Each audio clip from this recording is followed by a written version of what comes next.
জয় মা তারা। আমার পরিবারের সকল সদস্য এবং সকল ভাই ব্রাদার এবং আমার শিষ্য এবং সামগ্রী আমার দেশবাসীকে, সনাতন হিন্দু আমার পরিবার সবাইকে আমার 2025-এর সুস্বাগতম। সত্যি কথা বলতে বেশ কিছুদিন আমি একটু কর্মব্যস্ততার জন্য সরাসরি ভিডিওতে আসতে পারিনি। এই জন্যই, কারণটা কি, এদিকগুলো দেখতে হয় এবং ক্লায়েন্টেরও চাপ ছিল এবং কাজেরও একটু চাপ ছিল। সেই জন্য আবার আপনারা আমাকে দৈনন্দিন সরাসরি ভিডিওতে পাবেন। একটা জিনিস হচ্ছে, এই চ্যানেল তৈরি করার একটা যে সময়টা লাগে, সারাদিনটা আমার ক্লায়েন্ট থাকে, রাত্রে আবার কাজে বসতে হয়, সেই জন্য সময়টা ঠিক হয়ে উঠতে পারে না। সেই জন্য সবাই আপনারা আমার সঙ্গে থাকবেন, ভালোবাসা যেমন দিয়ে আসছেন সেরকমই দেবেন। তবে বিস্তারিত আলোচনায় যাওয়া যাক। বিস্তারিত আলোচনা হচ্ছে আজকে 2025-এ মীন রাশি জাতক জাতিকাদের কেমন যাবে। যাই হোক, মীন রাশিদের জন্য মিশ্রণ ফলাফল বয়ে আনবে শনির গ্রহে 7.5 দ্বিতীয় পর্যায়ে প্রবেশের কারণে কিছু চ্যালেঞ্জের মুখোমুখি হতে পারে। এই চ্যালেঞ্জের মুখোমুখি হতে হবে কিন্তু মীন রাশি জাতক জাতিকাদের জন্য। কারণটা হচ্ছে শনির 87.5 প্রভাবে আর্থিক ক্ষতি হবার কিন্তু সম্ভাবনা দেখা দিচ্ছে এবং আর্থিক বিষয়ে সতর্ক অবলম্বন করা উচিত। বছরের মাঝামাঝি সময় বৃহস্পতির প্রভাবে এবং কর্মক্ষেত্রে উন্নতি এবং খ্যাতি বৃদ্ধির সম্ভাবনা রয়েছে।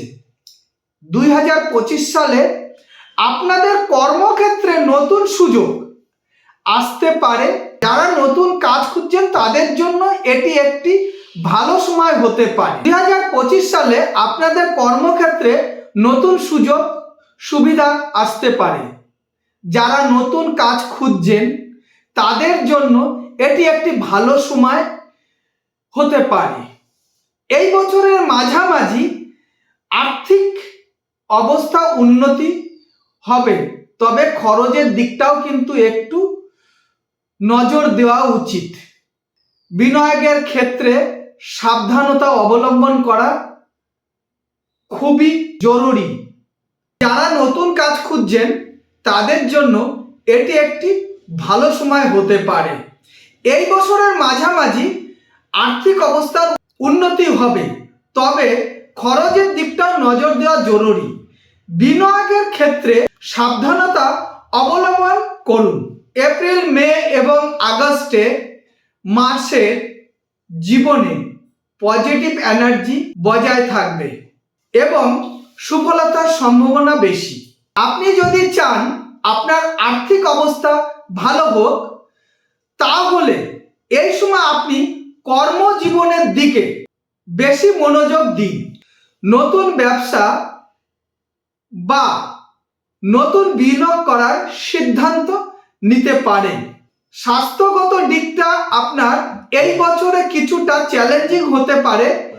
শারীরিক এবং মানসিক ক্লান্তির অনুভব করতে পারেন। ঘুমের অভাব হতে পারে। স্বাস্থ্যকর জীবনযাপন এবং পর্যাপ্ত পরিমাণে বিশ্রাম আপনার জন্য খুবই জরুরি।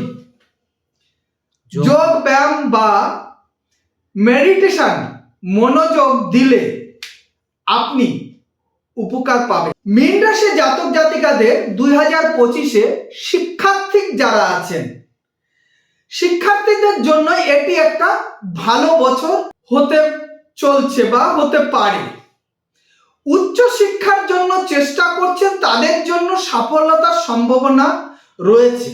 এই বছরে যারা ব্যবসা বাণিজ্য করছেন, একের অধিক পার্টনারদের সঙ্গে তাদের সঙ্গে একটু মনের অমিল হতে পারে বা দূরত্ব বজিয়ে থাকতে পারে। সেই জন্য আপনারা যারা পার্টনারশিপে, মীন রাশি জাতক জাতিকারা পার্টনারশিপে ব্যবসা করছেন, তারা কিন্তু একটু সতর্ক থাকবেন। হিসাবটা ঠিকঠাক করে করবেন। কারণটা কি, আপনাদের মীন রাশি জাতক জাতিকারা এই 2025-এ ব্যবসা সংক্রান্ত ক্ষেত্রে পার্টনারদের সঙ্গে একটা মনের অমিল বা একটা দূরত্ব হওয়ার সম্ভাবনা দেখা দিয়েছে। মীন রাশি জাতক জাতিকাদের এই বছরটা একটা রোমান্টিক মুহূর্তের মতন হতে চলছে। কারণটা কি, যারা প্রেম বা নতুন জীবনে বিবাহিত জীবন, তাদের একটা রোমান্টিক মুহূর্ত বা রোমান্টিক সময় আসছে। কিন্তু কোনো হুড়ফাড় বা তড়িঘড়ি করে খুব ঘনিষ্ঠ রিলেশন হওয়ার কাছাকাছি যাবেন না। তাতে কি হতে পারে, হিতে বিপরীত হতে পারে। এবং এই রোমান্টিক মুহূর্তগুলো সম্ভব রয়েছে। যারা সিঙ্গেল আছেন তাদের জন্য সম্ভাবনাও রয়েছে। তবে তাড়াহুড়া না করে ভালোভাবে খুব ধীর চিন্তা ভাবনা করে সিদ্ধান্ত নেওয়াটাই সঠিক সিদ্ধান্ত হবে। সর্বোপরি 2025 সালে মীন রাশি জাতক জাতিকাদের সতর্ক এবং ধৈর্যশীল হতে হবে। সঙ্গে সঙ্গে পরিস্থিতির মোকাবেলা করা উচিত। কারণ অতিরিক্ত বিশ্বাস করার আগে সতর্ক থাকুন। মীন রাশি জাতক জাতিকারা 2025 সালে কারো প্রতি অগাধ বিশ্বাস করার আগে সতর্কতাটা বজায় রাখুন। যে কোনো গুরুত্বপূর্ণ সিদ্ধান্ত নেওয়ার আগে ভালো করে চিন্তা ভাবনা করুন। বছরের বিস্তারিত রাশি জানতে নিচের ভিডিওগুলো দেখতে পারেন। আশা করি আপনাদের ভিডিওটি ভালো লাগলে, যদি ভালো লেগে থাকে, একটা লাইক, শেয়ার, সাবস্ক্রাইবার অবশ্যই করবেন। পরবর্তী ভিডিও দেখার জন্য আপনারা কমেন্ট বক্সে আপনার কি রাশি সম্পর্কে আপনি জানতে চাইছেন, বা আপনার ব্যবসা, বাড়ি, ঘর, যে কোনো জিনিসের জন্য আপনি যদি কোনো বিষয় যদি জানতে চান, আমার কমেন্ট বক্সে লিখে আপনি পাঠাতে পারেন। এবং আপনার যদি মনের কোনো কিছু জানবার যদি থাকে, তাহলে নিশ্চয়ই আপনি আমাকে জানাবেন। সুশান্ত দাস সর্বদাই আপনাদের সঙ্গে। আপনারা যেরকম আমাকে ভালোবাসা দিচ্ছেন, আমিও আপনাদের জন্য সর্বদাই থাকবো, এই অঙ্গীকার করছি। জয় মা তারা, জয় মা তারা, জয় মা তারা।